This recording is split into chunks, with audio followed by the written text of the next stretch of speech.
I'm looking to find some deep purpose, not just purpose in the respect that to get a job, to become a member of a society, and to provide a service and an income for a family. What I'm looking for is a connection to the core of myself. Not just take the concepts that I've learned through books, but to experience them firsthand so that I can have more conviction in my direction or purpose in life, and maybe even learn some gifts that I didn't know that I had, so that I can culture them and share them with others. So as far as I know, I will be drinking tobacco juice, which is just like juicing vegetables squeezed from the plant of tobacco. I'll be isolated in my room, which is beautiful, by the way, very comfortable and spacious. What I've been told about the isolation is, you might have some strange thoughts, but there's help nearby. And you might get lonely, but that's alright. Just being like in this oasis of running water and endless sights, it's very peaceful. I haven't even done a ceremony or got into the medicine, and I'm already a lot more at peace. And usually, like when I'm kind of in a place of isolation such as this, I get a little bit antsy to get back to people and the daily schedule of life. But here it's easy to settle down and get deep with yourself. Alex is wow. He's built to transmit dense information and make it sound elegant. So he takes complicated subjects and creates a simple concept that anyone can delve into and understand. I mean, he does speak fast, so you gotta maybe take a recording and review it in slow-mo, but very knowledgeable and confident. And yeah, again, a nice warm person, easy to get comfortable around and easy to make a friend. I'm going to be one of 2 or 3 people doing ceremonies for the next 2 weeks. So it's going to be a very personalized experience. We're going to go with the flow. And that's what I wanted. I didn't want to, have an experience like someone would have in the jungle, where they're with a bunch of people and there's a lot of jungle noises and it kind of distracts your experience. I wanted to have a centered experience that I know is my own, and that's exactly what the weigh-in is providing for me. And I'm excited to start the first ceremony tonight. So. Okay, now from there, the next one, inhale and overflow from the solar plexus, and you still keep the chest still if you can.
Got a lot more out of it than I anticipated.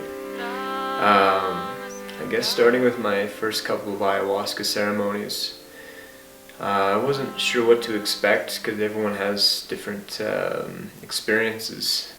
I just kind of went along with the ride of being healed by the medicine and kind of being conscious of what it was doing in my body. And at the end of the experience, I met what appeared to be like myself, but with 10,000 years of experience, which was interesting. I didn't know where that came from.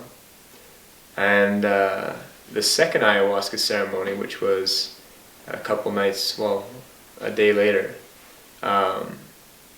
it was a little more draining. There were some things that needed to come out, some energy blockages. And I never really knew what like an energy blockage was before.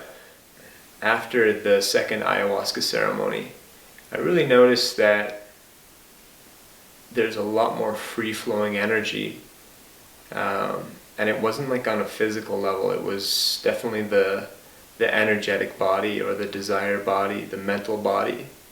After I spent hours struggling with some things that I didn't know I had to deal with. And I dealt with them, and it was just exhausting. I rested for the next day, and that led to Saturday, which we might be calling San Pedro Saturdays. And that was quite an experience. At first I connected with everything. I had everything was familiar to myself as myself. And there was no boundaries between me and the next person. We were seeing out of the same eyes from a different perspective, and I knew that. And later on in that experience, in the evening time, I encountered once again, but in full conscious movement, a higher part of myself, a more conscious, superpowered person. And I think the difference is I was just open to the moment, and there was no delay where my thoughts would usually get in the way. Anything that I wanted to think about, I could put a flashlight on my consciousness on and explore it and be confident that the truth was being conveyed. That these medicines just open you up to these experiences so that you know you're more than just your physical body. And I guess over the whole experience I also understood that further. I was searching beforehand to know what actually happens when we expire from our lives, and I have 100% no doubt in my mind that we have a long journey ahead of us afterwards. And we should be very proud of ourselves for getting through this very dense, challenging school that we're in called life. The medicine opened me up, but it was my own consciousness that was exploring the ills and the blockages, the sore parts of my body, and I was able to solve the energies that were creating them. So that gave me a new perspective on illnesses. A lot of the times they're manifested from psychological disease, maybe even from karma in past lives, or something that someone did to you that you kind of put up on the shelf. And over a long period of time, your physical body reacts to those. So that's neat to understand that. And by no means can I do that right now in my ordinary consciousness, but I was able to experience what we're capable of, and what people who do practice these skills are capable of. That was my experience here. Besides the very enlightening talks with Alex and Ryan, I've done my research before on consciousness and spirituality, but they know how to convey information a little better because they've been around the medicine and around a lot of spiritual people. When you're down and you don't have a lot of energy and you've been beaten by the world, I don't think I could ever fall to a low anymore. I have a source, a higher self that doesn't ever go away. It's always there. You're not going to lose it. Because that experience is in my memory, I do have a better relationship because I know for a fact that it exists, that it's inside me, that I have access to it. Ayahuasca is difficult because we do have our self-created barriers. We have tension in our body, in our minds. We have fears. That's the big one. There's a lot of fears that I had about ayahuasca, about leaving behind, I don't know, maybe my personality. Chateau. Sit down. There you go. I had fears about, losing myself. And I think everyone has those fears. They're attached to themselves. They might not love themselves, but they sure would, rather exist than not exist. And maybe that is a tension. And for me, until I was able to let go of those things, to actually, dissolve into the medicine, to let it do its work, was I able to be comfortable and at ease. The more fight that I put up against it, the more, more violent visions, the more anxiety, deep-rooted fears came up. But when I focused on, the love that is contained within me, it seemed to just be a lot more compatible with the medicine. So for the ayahuasca experience, I was inside of my ego. I was exploring its fears. And with Wachuma, I was able to step outside of my ego and observe what it's like to be that higher self, which is not afraid of change and embraces it, thus not being afraid of death. And I guess you could say embracing it when the time comes, which could be whenever. Ego acceptance is what I experience here, but I've accepted it, and it's more or less a vessel that I use to be in this world.